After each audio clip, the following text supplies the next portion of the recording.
Hello everyone, आशा करते हैं आप सब बढ़िया से होंगे, खूब अच्छे से तैयारी कर रहे होंगे। तो आज मैं जो लेके आई हूँ that is electrophilic addition reaction alkenes with stereochemistry part 2। जो हमने फर्स्ट रिएक्शन करी थी उसमें हमने सिंपल इलेक्ट्रोफिलिक एडिशन रिएक्शन किया था HBr के साथ में, इट मीन्स मार्कनिकॉफ रूल को जो फॉलो करते हुए HBr रिएक्शन HBr के साथ किया था और हाइड्रेशन रिएक्शन के साथ किया था। आज जो हम करने वाले हैं, आज की रिएक्शन में हम हेलोजिनेशन यानी कि if you are going to add the halogen there on alkene, mechanism किस तरीके से है, किस तरीके की स्टीरियोकेमिस्ट्री होगी। Then we have the oxymercuration demercuration reaction. इसके बाद में हमारे पास में hydroboration, diol formation, syn and anti addition and ozonolysis. तो इस वाली वीडियो में मैंने कोशिश करी है कि मैं एल्कीन की जितनी भी रिएक्शन है वो सारी कवर करा दूं, ताकि पार्ट 2 में आपकी पूरी हो जाए सारी की सारी with important questions as well. तो एज यू नो कि these are the one of the most important topic of the organic chemistry, जिसमें से हमें पता है कि 100% क्वेश्चन हर एग्जाम में आता है। इट इज़ नॉट स्पेसिफिकली कि आपके पास में केवल IIT JEE का है कि या JEE एडवांस का है। ये जो क्वेश्चन पेपर, ये जो क्वेश्चन है, ये क्वेश्चन आपको हर एग्जाम में मिलेगा। ये आपको नीट में भी मिलेगा, यानी कि अगर आप केमिस्ट्री का कोई भी एग्जाम दे रहे हैं तो रिएक्शंस ऑफ एल्कीन यहाँ पे मिलेंगी। एक दूसरी चीज़ कि यहाँ पे जो मैं रिएक्शन करा रही हूँ, these reactions are going to be some advance level, यानी कि थोड़े से एडवांस लेवल पे हैं। तो आप कंपटीशन लेवल के लिए ज़्यादा इंपॉर्टेंट हैं ये। अगर आप ये सोच रहे हैं कि CBSE वगैरह के लिए, तो 12th लेवल पे उतना ये काम नहीं करेंगी। But yes, if you are preparing for the NEET, JEE, IIT JEM और आपका जो भी ये CUET की अगर आप तैयारी कर रहे हैं तो CUET के लिए भी काम करेगी। बाकी तो आपके जितने भी कॉम्पिटिटिव एग्जाम हैं सबके लिए काम करेगी। यहाँ पे मैंने पिक्चर्स ली हैं ताकि आपको बहुत अच्छे से क्लियर हो। तो सबसे पहली रिएक्शन जो हमारे पास में आती है वो आती है एंटी मार्कनिकॉफ्स रूल के according, that is anti Markovnikov's rule. Anti Markovnikov's rule कब यूज होता है? पहली बात तो एंटी मार्कनिकॉफ रूल है क्या? कोई आपने मार्कनिकॉफ रूल किया था in the addition reaction of unsymmetrical carbon, the negative part of the reagent goes on that carbon where the number of hydrogen atom are less. यानी कि जब आप हाइड्रोकार्बन की रिएक्शन करा रहे हैं, तो अगर मैं इसको साइड में लिखूं, आपके पास में कोई अनसिमेट्रिकल कार्बन एल्कीन है इस तरीके से, and you are doing addition reaction, simply HBr की रिएक्शन करा रहे हो, तो the negative part of the reagent, ये माइनस डेल्टा है, ये प्लस डेल्टा है, तो negative part of the reagent goes on that carbon where the number of hydrogen atom are less. तो यहाँ पे 2 मिथाइल ग्रुप हैं और यहाँ पे आपका CH2 है, तो ब्रोमीन यहाँ पे ऐड होगा और हाइड्रोजन यहाँ पे ऐड होगा। This was the Markovnikov rule. ये आपका मार्कनिकॉफ रूल था। तो अगर मार्कनिकॉफ रूल का रिवर्स लेंगे तो मार्कनिकॉफ रूल का रिवर्स ये कहता है कि negative part of the reagent goes on that carbon where the number of hydrogen atom are less. दूसरी पहली चीज के नंबर ऑफ, यानी कि आप बहुत सिंपल तरीके से अगर आप समझना चाह रहे हैं कि आप बिल्कुल ही सिंपल लेवल पे जाना चाह रहे हैं, तो negative part of the reagent goes on that carbon where the number of hydrogen atom are less. यानी कि आपका, अगर आप एंटी मार्कनिकॉफ के अकॉर्डिंग करेंगे तो आपका ब्रोमीन यहाँ पे ऐड होगा और आपका हाइड्रोजन यहाँ पे ऐड होगा। पहली चीज ये।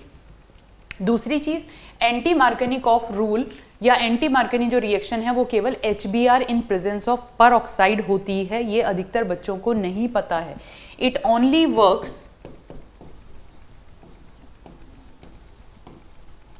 Works for HBr।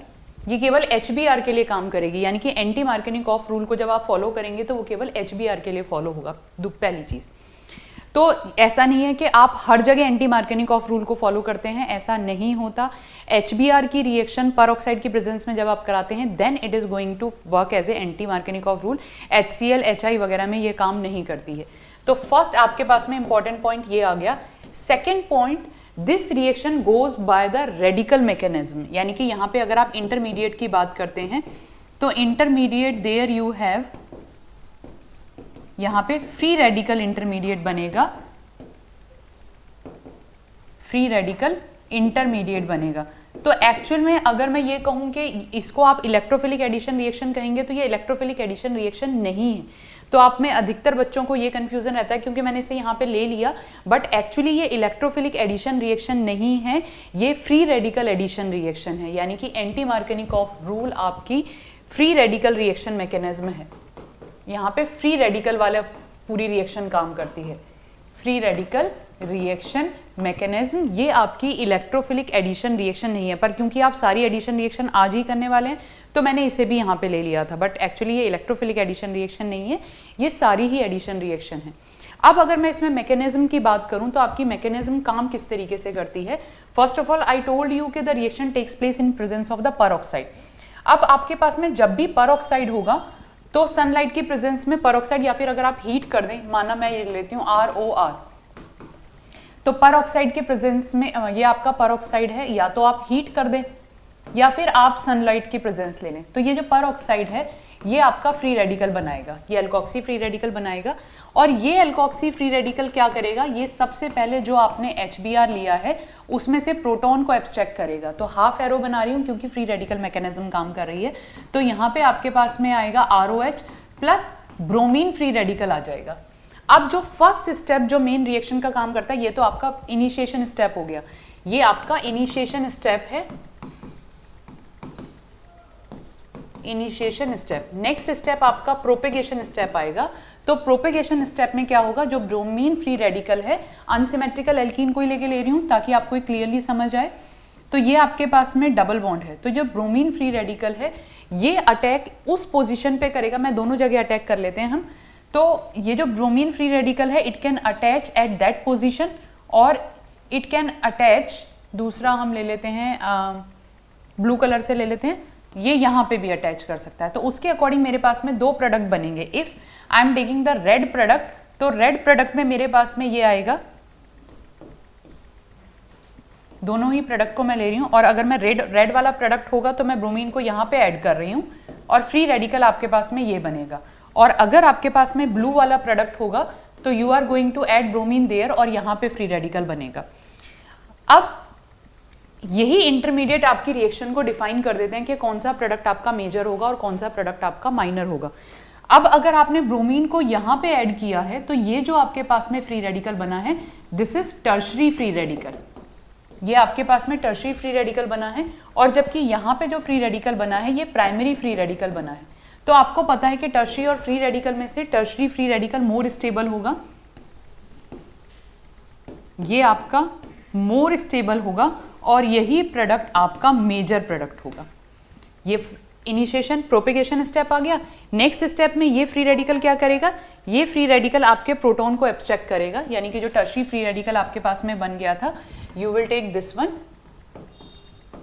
ये, और ये आपके प्रोटॉन को एब्स्ट्रैक्ट करेगा HBr यहां से इस तरीके से, तो ये आपके पास में BrH। तो हमें ऐसा लगता है एंटी मार्केनिकॉफ में नेगेटिव पार्ट रिएजेंट का उस कार्बन के पास में जा रहा है, पर नेगेटिव पार्ट नहीं है, यहाँ पे फ्री रेडिकल मैकेनिज्म हो रही है। तो पहले ब्रोमीन अटैच होता है, जबकि जब आप इलेक्ट्रोफिलिक एडिशन रिएक्शन करा रहे होते हो तो पहले हाइड्रोजन अटैच होता है। ये दोनों में बहुत बड़ा डिफरेंस है।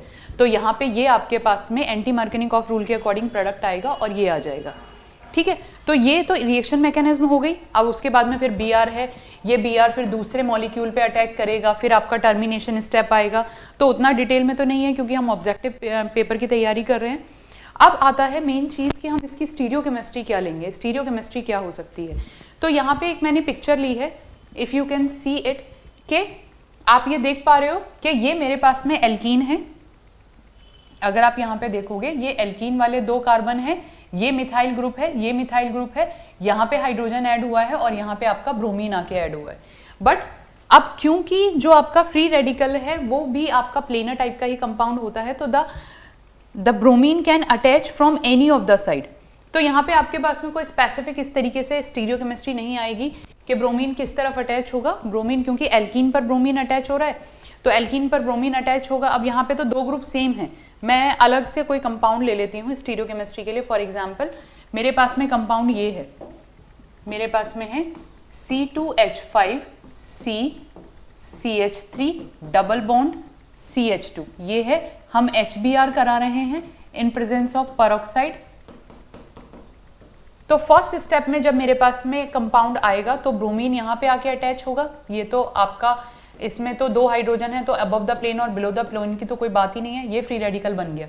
अब इस फ्री रेडिकल के कारण ये आपका CH2C2H5 है। अब ये आपका कायरल प्लेन हो गया, ये आपका स्टीरियोजेनिक सेंटर हो गया। अब स्टीरियोजेनिक सेंटर से यहाँ पे आपके पास में या प्रो कायरल सेंटर हो गया। जो H पॉजिटिव है वो कहीं भी अटैक कर सकता है, बिलो द या प्लेन या अबव द प्लेन, तो उसके अकॉर्डिंग आपके पास में दो डिफरेंट एनेंशियोमर्स बन सकते हैं, ठीक है। पर इस केस में यहाँ पे यानी कि अगर मैं नेक्स्ट स्टेप लूंगी तो H प्लस आपका जो H प्लस नहीं फ्री रेडिकल मैकेनिज्म हो रही है, तो HBr में से जो आप HBr निकालेंगे वो HBr बिलो द प्लेन भी आ सकता है और अबव द प्लेन भी आ सकता है, बट मोस्टली जिस तरफ ब्रोमीन होता है उसके अपोजिट साइड से ही आता है, तो उसके अकॉर्डिंग आपके पास में एनेंशियोमर की पॉसिबिलिटी है, बट उसमें भी आपका प्रॉपर एनेंशियोमर की पॉसिबिलिटी नहीं है, क्योंकि जिस प्लेन पर ब्रोमीन होगा वो बल्की ग्रुप है, तो जो H प्लस जो H आपका ऐड होगा वो दूसरे प्लेन से अटैच होगा, तो इस केस में स्टीरियोकेमिस्ट्री इतनी इंपॉर्टेंट नहीं बनती है। तो अगर आप ये देखेंगे HBr, अब मैंने दोनों ही एग्जाम्पल लिए हैं, यहाँ पे HBr है, ये विदाउट परऑक्साइड है, अगर ये विदाउट परऑक्साइड है तो ये आपका मार्कनिकॉफ रूल के अकॉर्डिंग काम करेगा, और मार्कनिकॉफ रूल के अकॉर्डिंग काम करेगा तो ब्रोमीन आपका यहाँ पे आके अटैच होगा, negative part of the reagent going to add on that carbon where the number of hydrogen atom are less, तो यहाँ पे एक भी हाइड्रोजन नहीं था, यहाँ पे आपका एक हाइड्रोजन था। बट अगर आप परऑक्साइड के प्रेजेंस में रिएक्शन करा रहे हो तो परऑक्साइड की प्रेजेंस में आपके पास में ब्रोमीन यहाँ पे ऐड होगा, ये आपके पास में परऑक्साइड के प्रेजेंस में है। एक बार नीट में क्वेश्चन आया था तो उन्होंने बेंजोइल परऑक्साइड ले लिया था, C6H5CO whole twice O2, this one is benzoyl peroxide। तो कंफ्यूज होने की जरूरत नहीं है, जहां पर भी O सिंगल बॉन्ड O होगा वो आपका परऑक्साइड की तरह काम करेगा। आप H2O2 ले दो, आप बेंजोइल परऑक्साइड ले लो, आप एल्कोक्सी जो भी ग्रुप है वो ले लो, तो आपका परऑक्साइड की तरह काम करेगा, तो एंटी मार्कनिकॉफ रूल आप फॉलो करोगे यहाँ पे। तो अब मैंने ये कुछ क्वेश्चन दे रखे हैं, इनको आप प्रैक्टिस सेट में कर लेना ताकि आपको कुछ कॉन्फिडेंस आ जाए। इसके बाद में नेक्स्ट रिएक्शन आती है हमारे पास में, ये हमारे पास में है second reaction, halogenation and halohydrin formation. Halohydrin formation यानी कि अब आपके पास में एल्कीन की रिएक्शन ही आप करा रहे हैं, पर एल्कीन की रिएक्शन के लिए आप हेलोजिनेशन रिएक्शन ले रहे हैं। तो अगर मैं इस रिएक्शन को लिखूं तो दो तरीके की रिएक्शन है एक्चुअली, ये पहले ब्रोमिनेशन ही ले लेते हैं कि आप हेलोजिनेशन रिएक्शन करा रहे हैं। अब ये जो आप हेलोजिनेशन रिएक्शन करा रहे हैं ये आप नॉन पोलर सॉल्वेंट की प्रेजेंस में करा रहे हैं। You can take the carbon tetrachloride, you can take CH2Cl2, तो आपका जो non polar aprotic solvent है उसमें करा रहे हैं। अब आप यहाँ पे देखेंगे तो यहाँ पे एडिशन इस तरीके से होगा, यानी कि अगर मैं सिंपल तरीके से आपको दिखाऊं तो यहाँ पे आपके पास में डबल बॉन्ड में सिंगल बॉन्ड में कन्वर्ट हो जाएगा। ये दो मिथाइल ग्रुप हैं, ये आपका H2 है, तो एक ब्रोमीन यहाँ पे और एक ब्रोमीन यहाँ पे, ठीक है। ये बहुत सिंपल सी रिएक्शन है, बट ऐसा नहीं है। इस केस में क्या है, जब आप इस रिएक्शन को पढ़ते हैं तो यहाँ पे स्टीरियोकेमिस्ट्री बहुत इंपॉर्टेंट हो जाती है। तो यहाँ पे जो आपके पास में प्रोडक्ट बनता है वो आपके पास में एंटी प्रोडक्ट बनेगा, यानी कि जो एडिशन ऑफ ब्रोमीन होगा वो अपोजिट प्लेन से होगा। अगर एक तरफ ब्रोमीन अबव द प्लेन आके जुड़ा है तो दूसरी तरफ ब्रोमीन बिलो द प्लेन आके जुड़ेगा, यानी कि करेक्ट रिप्रेजेंटेशन इस रिएक्शन का इस तरीके से होना चाहिए था। और अगर आप पिक्चर देख पा रहे हैं, आपको पिक्चर क्लियर दिखाई दे रही है, तो यू कैन सी कि ये मेरे पास में कार्बन था, एक ब्रोमीन मेरे पास में यहाँ पे आके जुड़ा है और दूसरा ब्रोमीन मेरे पास में यहाँ पे आके जुड़ा है। साइक्लोपेंटीन अगर हमने लिया तो एक ब्रोमीन बिलो द प्लेन है और एक ब्रोमीन अबव द प्लेन है, और दोनों पॉसिबिलिटी है, तो एनेंशियोमर की पॉसिबिलिटी है। कंपाउंड ऑप्टिकली एक्टिव है, कंपाउंड ऑप्टिकली एक्टिव है, क्यों? क्योंकि कोई प्लेन ऑफ सिमेट्री नहीं है। अगर मैं यहाँ से प्लेन ऑफ सिमेट्री निकालने की कोशिश करूंगी तो बिलो अबव द प्लेन मेरे पास में हाइड्रोजन आएगा और यहाँ बिलो द प्लेन हाइड्रोजन आएगा। तो अगर मैं इसको काट रही हूँ, अब आप ध्यान से देखना, अगर मैं इसको काट रही हूँ तो यहाँ ये देखो मैंने इसे यहाँ से काट दिया, तो इधर ब्रोमीन के सामने हाइड्रोजन आएगा और नीचे वाले ब्रोमीन के सामने उधर हाइड्रोजन आएगा। तो कंपाउंड दो इक्वल हाफ में डिवाइड नहीं हुआ है, तो यह कंपाउंड में कोई प्लेन ऑफ सिमेट्री नहीं है और कंपाउंड ऑप्टिकली एक्टिव है। तो इस केस में आपके पास में ये दोनों इसकी मिरर इमेजेस आएंगी और ये एनेंशियोमर कंपाउंड बनेगा, ठीक है। द ऑप्टिकली एक्टिव कंपाउंड कौन से होते हैं? जिसमें आपके पास में non superimposable mirror images are called enantiomer, and enantiomers are the optically active compound, ठीक है। Diastereomers can be optically active और can not be optically active, it depend on their conditions कि उसमें कोई प्लेन ऑफ सिमेट्री वगैरह है या नहीं है। तो कोई भी प्लेन ऑफ सिमेट्री या किसी दूसरे तरीके की सिमेट्री है या नहीं है, तो आपका कंपाउंड उसके अकॉर्डिंग ऑप्टिकली एक्टिव या इनएक्टिव हो सकता है। पर अगर आप एनेंशियोमर वर्ड यूज करो, ये क्वेश्चन एग्जाम में आया हुआ है, एनेंटियोमर्स अगर आप यूज कर रहे हो तो एनेंटियोमर का मतलब होता है the compound will be optically active. Non superimposable mirror images of the compound are optically active. These are called, अगर सेंटर है तो these are called chiral centre, और अगर आपके पास में प्लेन है तो these are called chiral plane. अब मैं मैकेनिज्म की पहले बात करूं तो मैकेनिज्म मेरे पास में किस तरीके से काम करती है। ये मेरे पास में C डबल बॉन्ड CH2 और ये आपके पास में CH3 और CS3। मैकेनिज्म बहुत इंटरेस्टिंग है इसकी। यहाँ पे आपके पास में Br और Br है। अब ब्रोमीन के अपने लोन पेयर भी प्रेजेंट हैं, 3 लोन पेयर हैं दोनों ब्रोमीन के पास में। इस तरीके से पाई बॉन्ड न्यूक्लियोफाइल की तरह काम करेगा। तो ये हमारे पास में कुछ इस तरीके से आएगा CH3 CS3। अब मैं इसको थोड़ा सा चेंज कर रही हूँ। यहाँ पे होता क्या है, कंसर्टेड रिएक्शन मैकेनिज्म काम करती है। जैसे ही पाई बॉन्ड ये इस पे ब्रोमीन पे अटैक करता है तो ब्रोमीन अपने लोन पेयर के साथ इसके साथ अटैक करता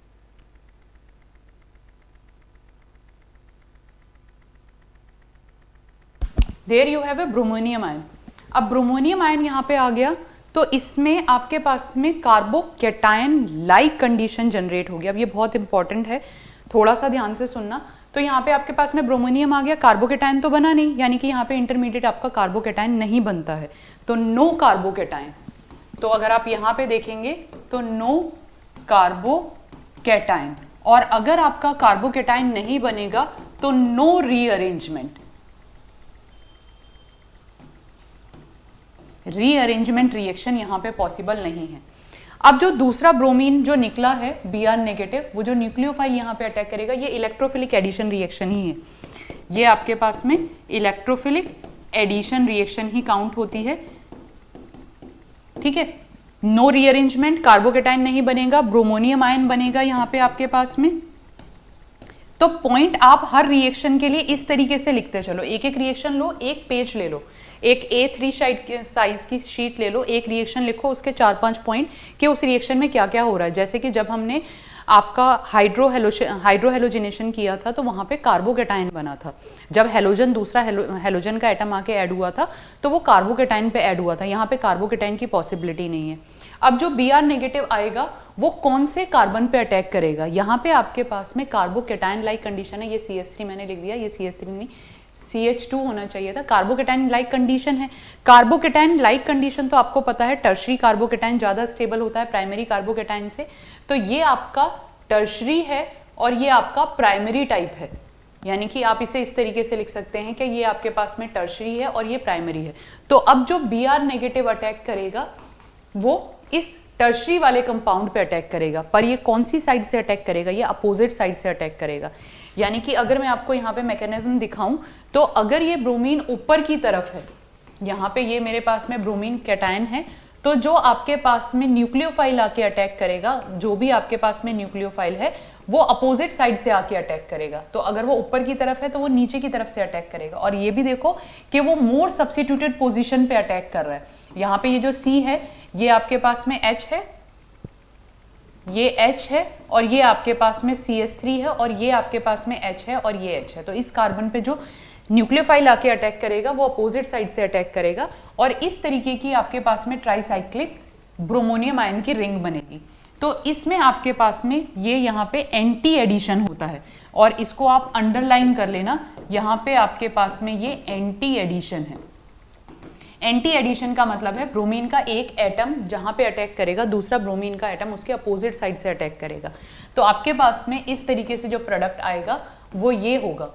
तो अगर आप इसको H ऐसे दिखा रहे हो, ये CH3 तो एक ब्रोमीन अगर यहाँ पे आके अटैच हो रहा है तो दूसरा ब्रोमीन आपके पास में यहाँ पे आके अटैच होगा बिलो द प्लेन और अबव द प्लेन, या फिर एक अबव द प्लेन और एक बिलो द प्लेन। मतलब इस तरीके से आपके पास में मिक्सचर आएगा, ठीक है। तो जब भी आप हेलोजिनेशन रिएक्शन कराते हैं तो ये आपके पास में जो मैंने पिक्चर बनाई थी ये हेलोजिनेशन रिएक्शन की थी, जिसमें मैंने एंटी एडिशन दिखाया था।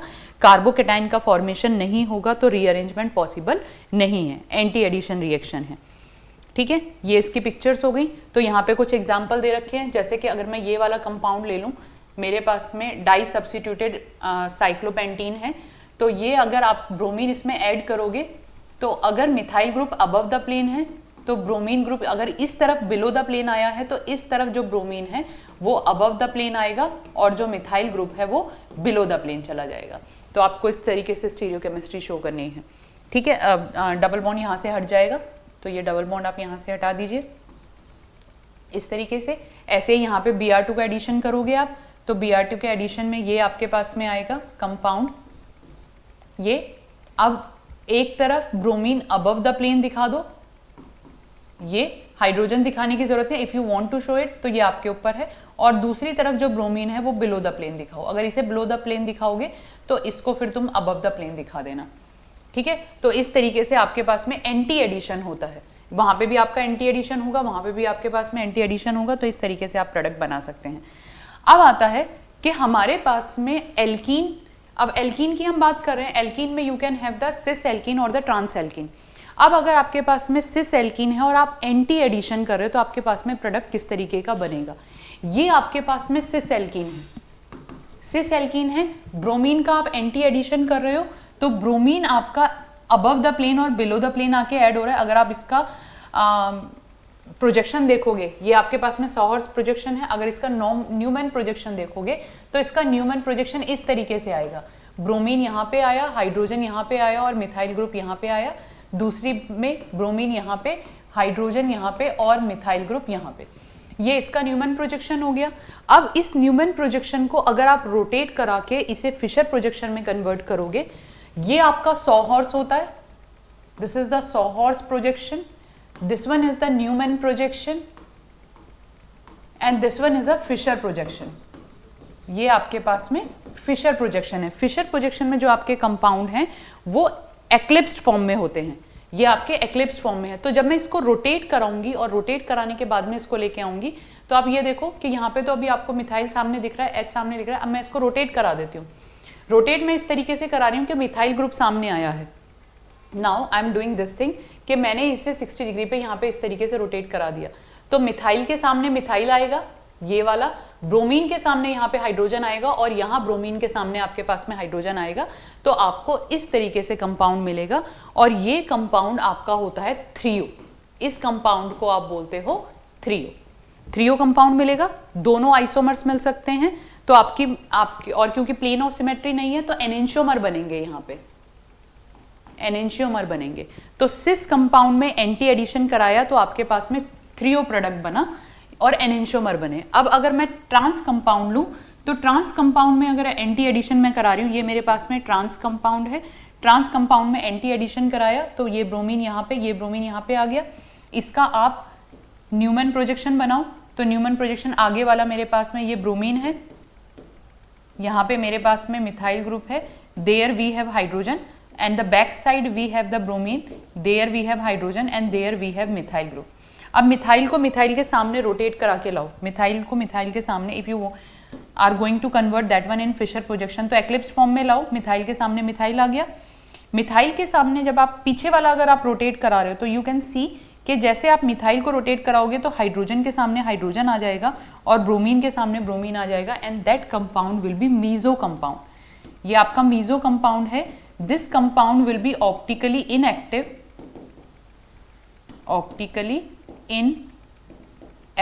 क्यों? It has the 2 chiral center, इसमें 2 chiral center हैं, but the compound will be optically inactive due to plane of symmetry। compound में plane of symmetry आ गई तो compound optically active हो गया and this compound is called erythro। This one is called erythro। अब आप याद कैसे करोगे? ट्रिक है, ट्रिक कैसे याद करनी है कि आपको लर्न कैसे करना है। अगर आप सिस कंपाउंड ले रहे हो, एंटी एडिशन करा रहे हो, एंटी एडिशन है ये इसमें, तो मैं इसको लिख देती हूँ शॉर्ट फॉर्म में इस तरीके से, cis compound anti addition and you are getting the threo product. Threo product है यहाँ पे आपके पास में, थ्रियो प्रोडक्ट। और इजीली कर लो, इसको कर दो कैट, कैट तो याद रहेगा आपको। Cis compound anti addition threo product बनेगा, trans compound anti addition erythro product बनेगा, कैट एंड टी। तो बहुत इजीली लर्न हो जाएगा। तो अब आप कोई सा भी कंपाउंड ले लो, और ये आपके एडवांस का क्वेश्चन है, CSIR का क्वेश्चन है, जैम का क्वेश्चन है, और आपका CUET का क्वेश्चन आ जाएगा, गेट का क्वेश्चन है। मतलब ये सारे एग्जाम्स में केमिस्ट्री का आप अगर तैयारी करें तो वो सब जगह पूछा जाता है। This one is the one of the most important topic कि अगर आपके पास में सिस कंपाउंड है, you are doing anti addition, you will get the threo compound, and if you have the trans compound, you are doing anti addition, you will get erythro compound.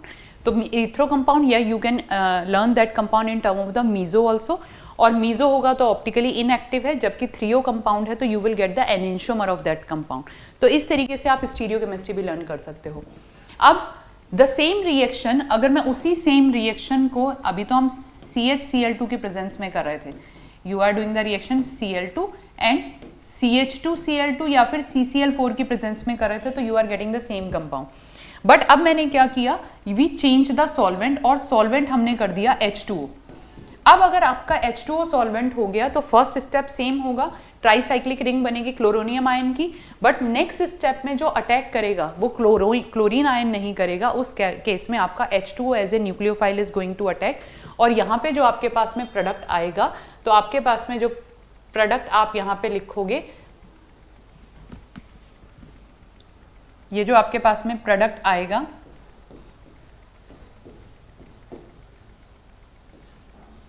ठीक है, अगर मैं क्लोरीन को above the plane ले रही हूँ, methyl group को below the plane ले रही हूँ, तो यहाँ पे जो न्यूक्लियोफाइल ने अटैक किया वो OH था, H2O था, तो यहाँ पे आपके पास में OH और ये CH3 ऊपर आ जाएगा।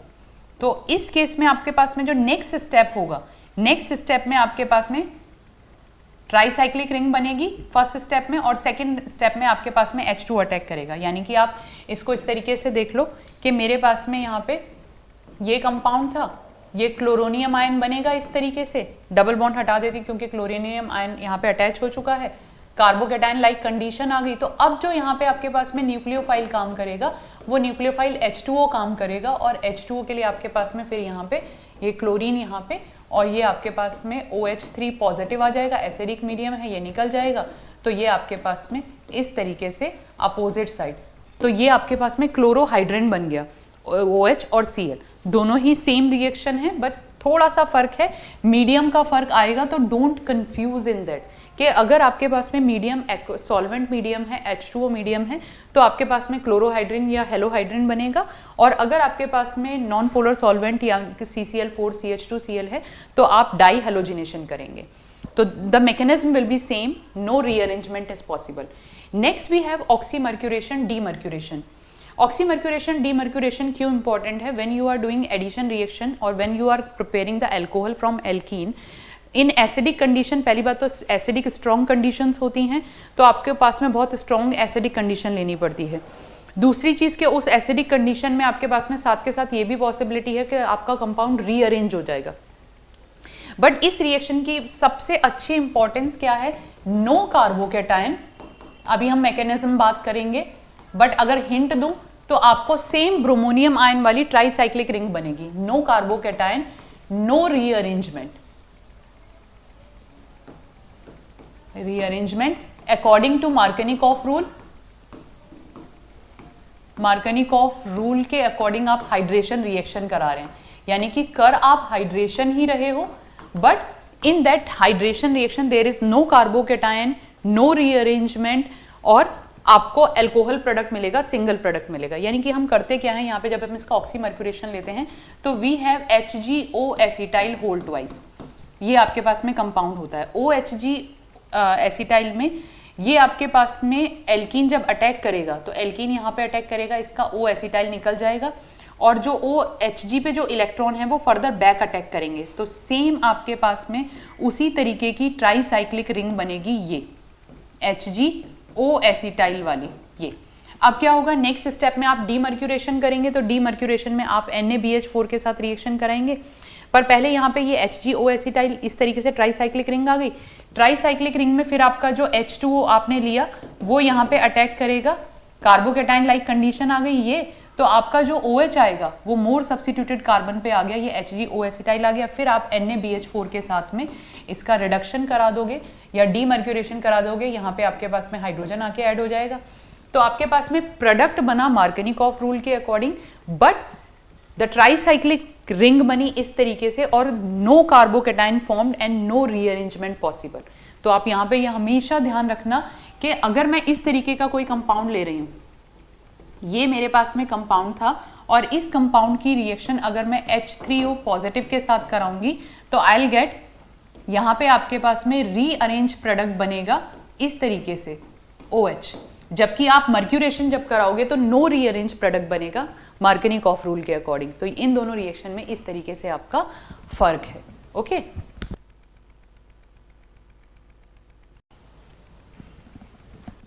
ठीक है। तो this is the major difference in these two reaction के if you are doing hydration, simple hydration, acid catalyse hydration reaction, so it can undergo the it will undergo the rearrangement. अगर possibility है तो वो rearrangement करेगा because there is a carbocation formation. Markovnikov according the reaction is going to according to the Markovnikov rule. दोनों ही reaction according to Markovnikov rule होंगी, but इस reaction में रीअरेंजमेंट नहीं होगा और इस रिएक्शन में रीअरेंजमेंट होगा। This is the major difference in these two reaction. ठीक है, अब ये कंफ्यूजन आप लोगों का दूर हुआ कि हम कहाँ पे यूज करते हैं, कहाँ पे यूज नहीं करते हैं। हर एक रिएक्शन के बाद में मैंने कुछ एग्जाम्पल्स दे रखे हैं, डू ट्राई देम। जैसे कि अगर मैं इसे देखते ही बता दूंगी कि मुझे पता है कि ऑक्सीमर्क्यूरेशन डीमर्क्यूरेशन कर रहे हैं तो OH ग्रुप यहाँ पे आ जाएगा, ऑक्सीमर्क्यूरेशन डीमर्क्यूरेशन कर रहे हैं OH ग्रुप यहाँ पे आ जाएगा, OH ग्रुप यहाँ पे आ जाएगा। बस सिंपल सी इस तरीके से आप प्रोडक्ट बना लेंगे। इसके बाद में आता है hydroboration oxidation reaction. Hydroboration oxidation यानी कि first in the first step you are going to do the reaction with the BH3। वैसे hydroboration oxidation reaction is a very large reaction, but यहाँ पे मैंने ऑक्सीडेशन वाला पार्ट अभी नहीं लिया है। There I took only the hydroboration part के मैं BH3 को ऐड करने जा रही हूँ और उसके बाद में जो, क्योंकि फिर उसकी भी बहुत बड़ी रिएक्शन मैकेनिज्म है जब आपका H3BO3 बनता है। अब होता क्या है, मेन रिएक्शन किस तरीके की है, यहाँ पे सबसे पहली बात आप हाइड्रेशन करा रहे हो। First of all you are doing hydration. Hydration you are going to do according to anti Markovnikov rule, according to anti Markovnikov rule. Third आपके पास में यहाँ पे सिन एडिशन होता है, there you have syn addition. अगर आप oxymercuration demercuration की बात करेंगे तो वहां पे आपका एंटी एडिशन है। अब सिन एडिशन से मतलब क्या होता है, जो आपका H और OH ग्रुप है वो सेम साइड से अटैच होगा। जैसे कि अगर आपको ये साइक्लोहेक्सीन दिया था, मिथाइल साइक्लोहेक्सीन दिया था, तो यहाँ पे जब आपने BH3 के साथ रिएक्शन कराई तो आपके पास में या तो H और OH अबव द प्लेन आएंगे या फिर H और OH बिलो द प्लेन आएंगे। अब अगर मैं इसमें मैकेनिज्म की बात करूं तो मैकेनिज्म किस तरीके से काम करेगी, सबसे पहले आपने BH3 को ऐड किया, BH3 में B is going to attach on that carbon which is less crowded, जिस पे क्राउड कम है, या लेस हिंडर्ड है, जिस पे हिंड्रेंस कम है।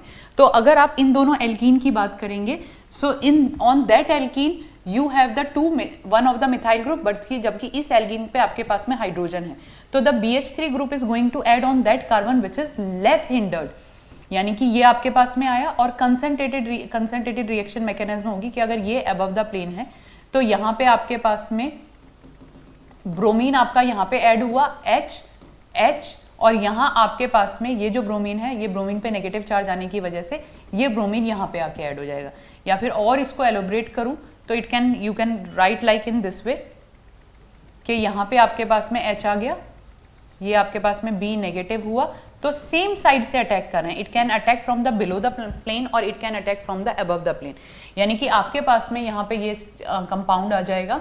तो फर्स्ट स्टेप में आपके पास में ये यहाँ पे H अटैच हो गया CH3 ग्रुप के साथ में H, और यहाँ पे अभी आप ये BH2 है। अब ये जो BH2 है फर्दर 2 और मॉलिक्यूल के साथ अटैक करेगा।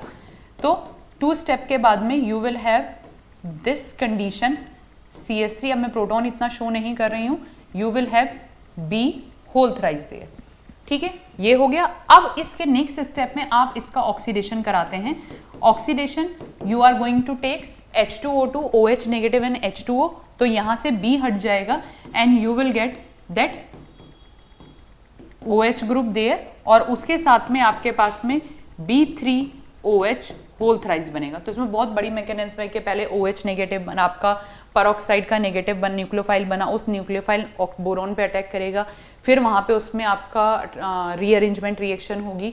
तो बट अगर आप ग्रेजुएशन में हैं तो you have to do it, वो आपको करनी या फिर ग्रेजुएशन के अलावा भी अगर आप और मतलब किसी भी एग्जाम की तैयारी कर रहे हैं तो वो आपको करनी पड़ेगी, ठीक है। तो यहाँ पे आपके पास में BH3 it means anti Markovnikov rule के अकॉर्डिंग रिएक्शन हो रही है, तो एंटी मार्केनिकॉफ रूल के अकॉर्डिंग अगर आप रिएक्शन करोगे तो OH ग्रुप आपका यहाँ पे ऐड होगा।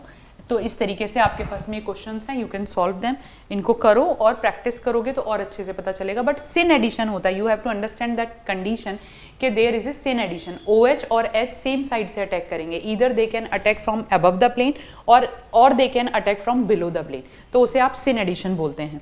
इसके बाद में नेक्स्ट आता है anti dihydroxylation. Anti dihydroxylation why we are calling it कि यहाँ पे दो OH ग्रुप अटैच हो रहे हैं, बट दो OH ग्रुप अटैच हो रहे हैं अपोजिट साइड से, एंटी एडिशन है।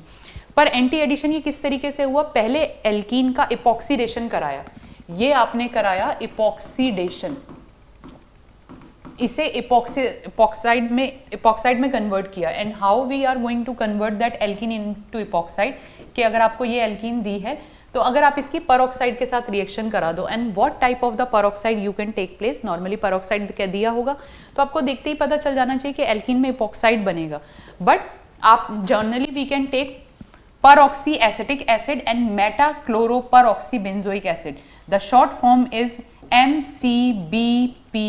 ये आपने देखा होगा, ये क्वेश्चन कई बार आया है, वेरी इंपॉर्टेंट क्वेश्चन। तो यहाँ पे आपके पास में meta per chloro benzoic acid लिया, the meta per chloro benzoic acid is going to attack from the same side. तो अगर ये अबव द प्लेन है तो मैं इसे इस तरीके से दिखा दूंगी, और या फिर ये Meta per chloro benzoic acid इस तरीके से भी अटैक कर सकता है, ये तो हाइड्रोजन इसका अबव द प्लेन और बिलो द प्लेन हो गया। अब ये आपके पास में इपॉक्साइड बन गया। If you are going to attack on that epoxide, if you are going to react that epoxide with acid catalyse hydration, के आपने इसका एसिड कैटलाइज हाइड्रेशन कराया, तो जो epoxide, if epoxide is above the plane, so then the OH negative और the the nucleophile is going to attack from below the plane. यानी कि यहाँ पे जो आपके पास में प्रोडक्ट बनेगा ये एंटी एडिशन वाला बनेगा। तो दो तरीके की रिएक्शन हो गई, पहले आपने यहाँ पे इपॉक्सीडेशन कराया, इपॉक्सीडेशन कराने के बाद में उसका डाईहाइड्रोक्सिलेशन कराया, तो एनेंशियोमर बनते हैं। Why we are calling it enantiomer, के दूसरा जो कंपाउंड होगा वो आपका इस तरीके से होगा कि वहां पे ये OH प्लेन और ये आपका अबव द प्लेन, तो ये एक दूसरे के एनेंशियोमर है, क्योंकि ऑप्टिकली एक्टिव कंपाउंड है तो that's why it will be enantiomer. अगर ऑप्टिकली एक्टिव कंपाउंड नहीं होता तो you will have the single product. तो ये इस तरीके से आपके पास में एनेंशियोमर्स बन गए हैं। एंटी डाईहाइड्रोक्सिलेशन हुआ है तो first you are going to do the epoxidation. Epoxidation के बाद में जब आप एसिड कैटलाइज हाइड्रेशन कराएंगे, एसिड कैटलाइज रिएक्शन कराएंगे या उसको एसिड कैटलाइज H3O पॉजिटिव से कराएंगे, तो you will get the diol group and the diol group are going to attach from the opposite side. इसके बाद में आता है सिन डाईहाइड्रोक्सिलेशन। सिन डाईहाइड्रोक्सिलेशन यानी कि आप क्या कर रहे हो, आप एल्कीन को कन्वर्ट कर रहे हो, ये आपके पास में एल्कीन है और इस एल्कीन को आप डाईऑल में कन्वर्ट कर रहे हो, और डाईऑल भी इस तरीके से कि आपके जो दोनों OH ग्रुप हैं वो सेम साइड पे अटैक कर रहे हैं, अबव द प्लेन या बिलो द प्लेन कैसे भी सेम साइड से अटैक कर रहे हैं। तो इसके लिए आपके पास में ओस्मियम टेट्राऑक्साइड आता है। ओस्मियम टेट्राऑक्साइड कैसे अटैक करता है, वही कंसंट्रेटेड रिएक्शन मैकेनिज्म होगी, ये पाई बॉन्ड यहाँ पे शिफ्ट करेगा, ये वाला पाई बॉन्ड यहाँ शिफ्ट होगा और ये पाई बॉन्ड यहाँ पे, तो बिल्कुल एक ही साइड पे अटैक करेंगे। यानी कि अगर ये मेरे पास में एल्कीन है तो ओस्मियम इसी प्लेन से अटैक कर रहा है, या तो इस प्लेन से अटैक करेगा या इस प्लेन से अटैक करेगा, यानी कि दोनों जो ग्रुप अटैच होंगे वो सेम साइड पे अटैच होंगे, ये आपके सेम साइड पे अटैच हैं। फर्दर इसमें आप NaOH के साथ में रिएक्शन करा दो तो आपको डाईहाइड्रोक्सिल जो ग्रुप मिलेगा या डाईऑल जो ग्रुप मिलेगा वो अबव द प्लेन OH इस तरीके से सेम साइड से मिलेगा, ठीक है। और क्योंकि कंपाउंड, ये वाला कंपाउंड तो ऑप्टिकली इनएक्टिव है। अब आता है आपके पास में KMNO4। अगर आप KMNO4 के साथ भी कराते हैं कोल्ड KMNO4, यहाँ पे आपको you have to take the cold KMNO4। Cold KMNO4 के साथ कराएंगे तब भी आपको डाईऑल मिलेगा, सेम साइड से अटैक करेगा, तो उसे हम सिन डाईहाइड्रोक्सिलेशन कहते हैं। यही दो कंपाउंड है जो कि मोस्ट इंपॉर्टेंट है। पर हाँ, डाईहाइड्रोक्सिलेशन करा के अगर आप इसको HiO4 से रिएक्शन करा देंगे तो ये फर्दर ब्रेक हो जाएगा, ये कंपाउंड ब्रेक होके फिर फर्दर ऑक्सीडाइज हो जाएगा, ठीक है। अब आता है आपके पास में कैटालिटिक हाइड्रोजनेशन, यानी कि you are converting that alkene into alkane. Alkene को एल्केन में कन्वर्ट कर रहे हैं एंड कैटेलाइज हाइड्रोजनेशन आप करा रहे हैं। तो कैटलिस्ट आप प्लेटिनम ले सकते हैं, निकिल ले सकते हैं, यू कैन टेक पैलिडियम। अब ये वाला जो कैटलिस्ट है, ये जो आपका कैटलिस्ट है, ये हेट्रोजीनियस है, हेट्रोजीनियस कैटेलाइजेशन है, क्योंकि जो आपका निकिल, प्लेटिनम या पैलिडियम है ये सॉलिड स्टेट में होते हैं और हाइड्रोजन आपका गैसियस स्टेट में होता है। यहाँ पे आपके पास में सिन एडिशन होता है। सिन एडिशन क्यों होता है? तो ये आपके पास में निकिल है या प्लेटिनम या पैलिडियम जो कुछ भी है, और इसके ऊपर आपका हाइड्रोजन एड्सॉर्ब हो जाता है, दैट इज एड्सॉर्ब्ड, हाइड्रोजन यहाँ पे एड्सॉर्ब है। अब ये जो हाइड्रोजन है ये सेम साइड से ही एल्कीन से जाके अटैच होता है, तो that's why we are going to call it syn addition, यानी कि ये जो आपका हाइड्रोजन है ये सेम साइड से अटैक होगा, तो ये आपका सिन एडिशन होगा। Hydrogen is going to attack with the syn addition और हेट्रोजीनियस कैटेलाइसिस है।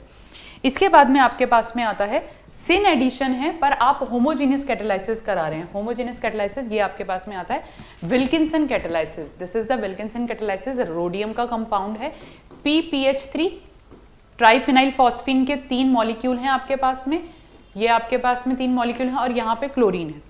अब ये एज ए कैटलिस्ट की तरह काम करता है, बट ये होमोजीनियस कैटेलाइसिस है, दोनों ही गैसेस स्टेट में है, होमोजीनियस कैटेलाइसिस होगा। सिन एडिशन यहाँ पे भी है, यहाँ पे भी आपका सिन एडिशन है। तो अगर आपको विल्किंसन कैटेलिसिस दिया हुआ है और विल्किंसन कैटलिस्ट दिया हुआ है, या फिर आपको मेटल कैटेलाइज हाइड्रेशन दे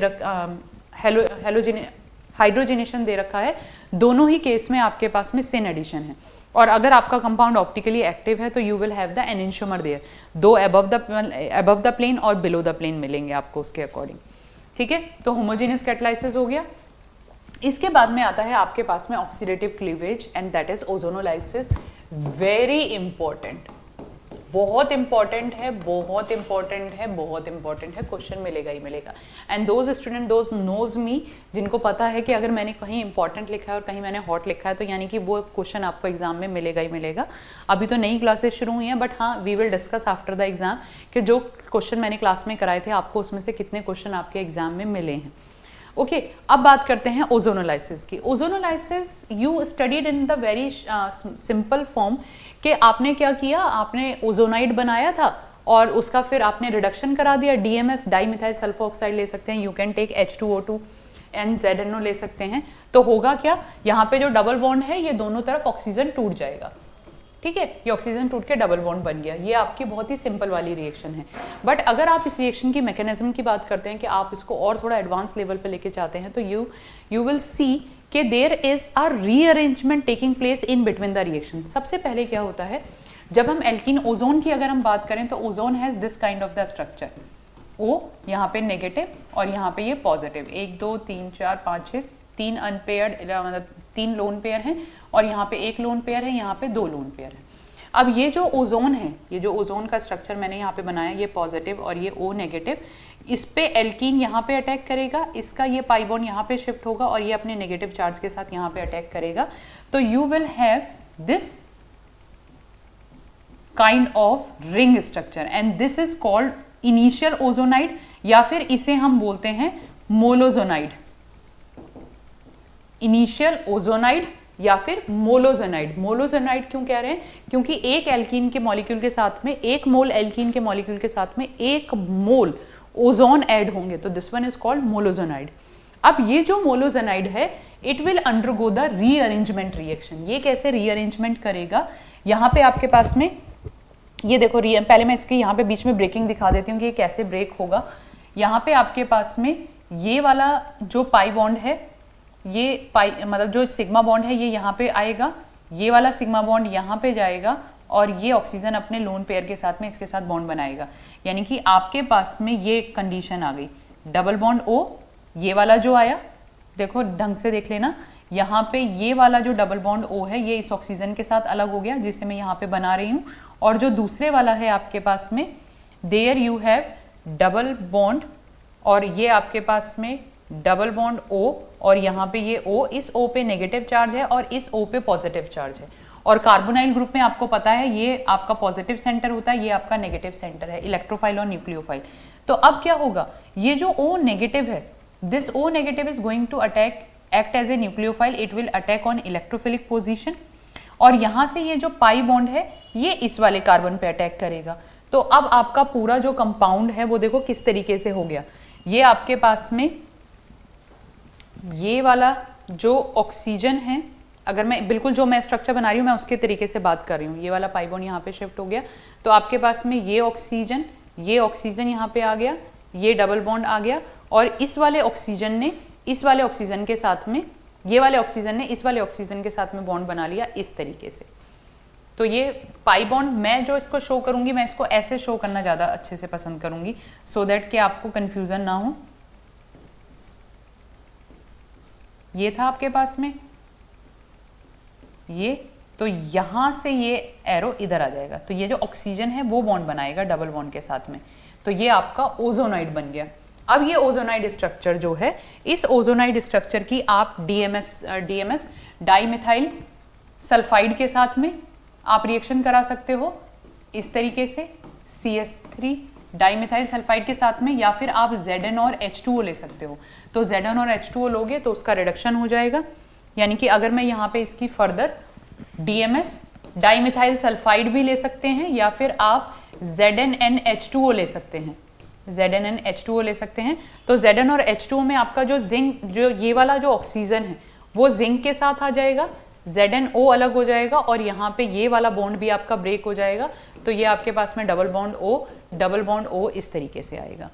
ठीक है, तो आपको करना क्या है, ट्रिक तो आप लोगों को सबको ही पता है, यहाँ पे इसे तोड़ दो और डबल बॉन्ड लगा दो दोनों जगह। यहाँ पे अब क्वेश्चन, इसमें क्वेश्चन था कि आप ओजोनोलाइसिस करा रहे हो और फिर ZnH2O बना रहे हो, तो आपके पास में क्या प्रोडक्ट होगा, नंबर ऑफ कार्बन एटम जरूर काउंट कर लेना, क्योंकि इसमें स्ट्रक्चर्स खाली आपको ये नहीं मिलेगा, आपको 4 ऑप्शन मिलेंगे।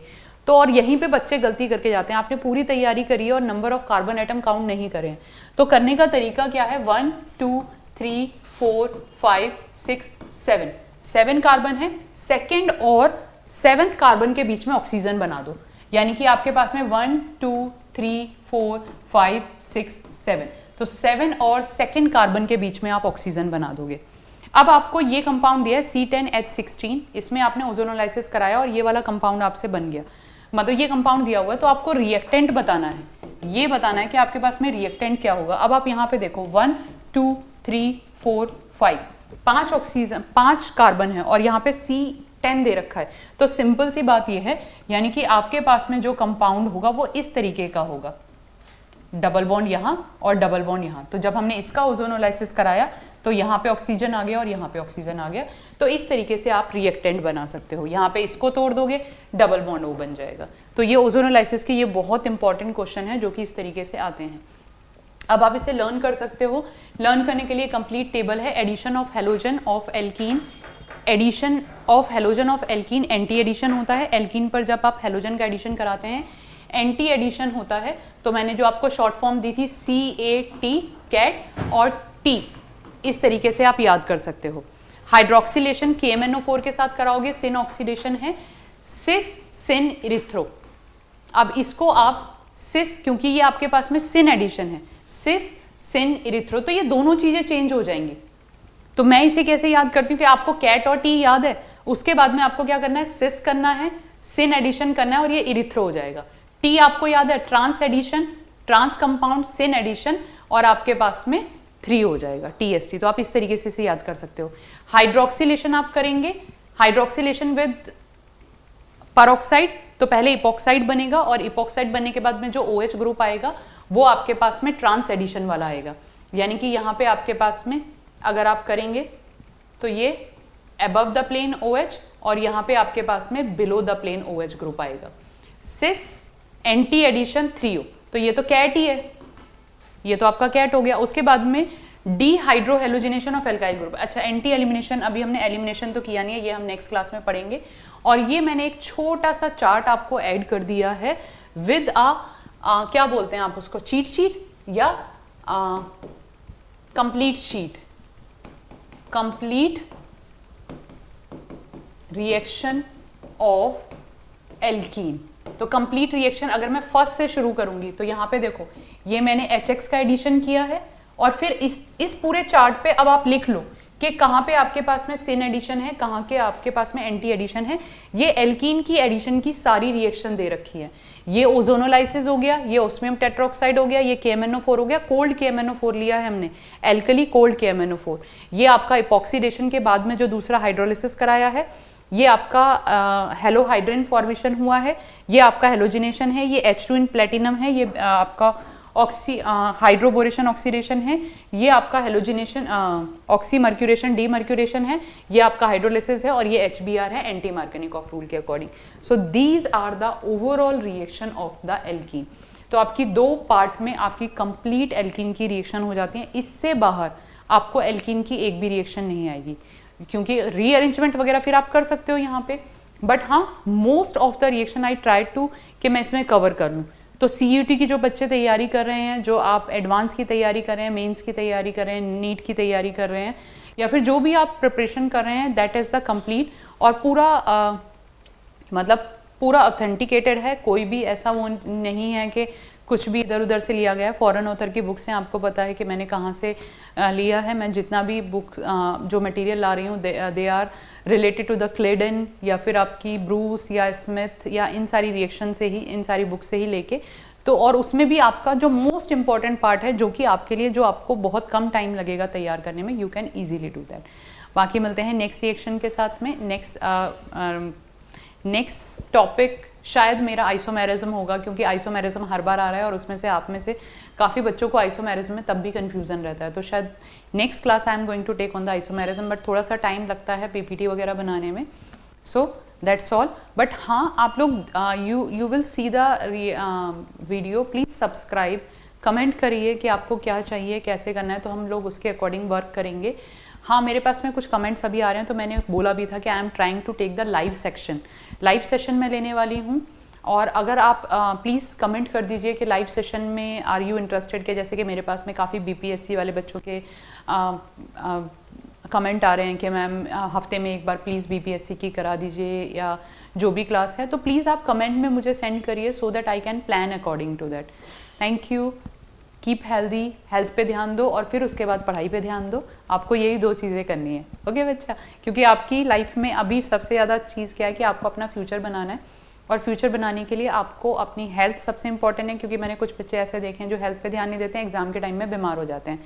वो चीज़ नहीं करनी है। हेल्दी खाना खाना है, फ्राइड खाना नहीं खाना है, बिल्कुल नहीं खाना है। मैं बिल्कुल इस चीज़ को मैं नहीं कहूँगी कि, मतलब आपने शायद देखा भी है कि मैं बहुत हेल्थ कॉन्शियस हूँ, एंड आई एम बच्चों से तो बहुत ज़्यादा वो है कि आप नहीं खाओ, फ्राइड खाना नहीं खाओ, बाहर का नहीं खाओ, फ्रूट खाओ, वेजिटेबल्स खाओ, आपकी कैपेसिटी बढ़ेगी पढ़ने का।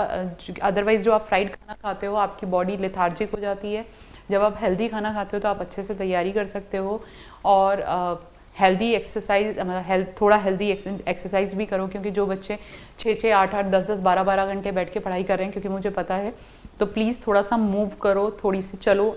45 मिनट के बाद में 5-5, 10-10 मिनट का ब्रेक लो, और उसके बाद में फिर तैयारी शुरू करो। तो आप देखना आपकी एफिशिएंसी भी बढ़ेगी।